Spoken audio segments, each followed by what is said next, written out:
There are more calls for reforming the Labor Relations and Industrial Disputes Act, under which the Industrial Disputes Tribunal IDT operates. The call follows Monday's ruling in the case where former Petrojam HR manager Rosalie Scott Heron was awarded 1 year's salary for unjustifiable dismissal. But while Mrs. Scott Heron's attorney believes the ruling lacked consistency, one prominent trade unionist says no change is needed. TVJ's Herman Green reports. Despite a favorable ruling, the attorney representing former Petrojam HR manager Rosalie Scott Heron has expressed disappointment with the 1 year salary awarded by the IDT.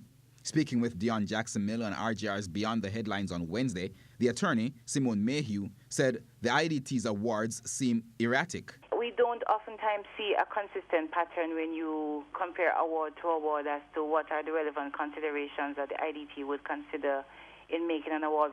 I have seen many cases where persons have, the IDT has found that they have misconducted themselves, but there was a breach in procedure, and they have been awarded emoluments of over 2-3 years. My client did nothing wrong.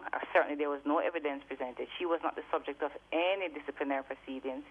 There were no complaints about her performance. She was just terminated without any notice. And she received what we would consider to be a low award when compared to other cases.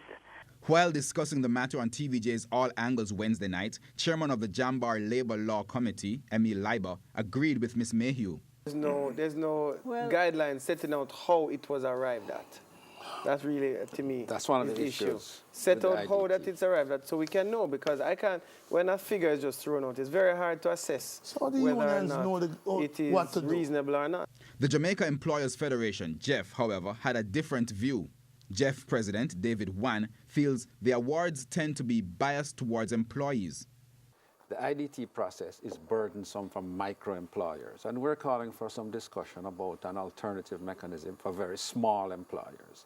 And two, the IDT's emphasis on procedural failures over the substance of disputes creates an unbalanced and seemingly hostile atmosphere for employers. But trade unionist Senator Lambert Brown says there is no problem with the current system. Having won several cases for employees before the IDT, he says the changes employers seek is a retrograde step. The tribunal acted in accordance with the law. And I've had cases where I'd want more money too.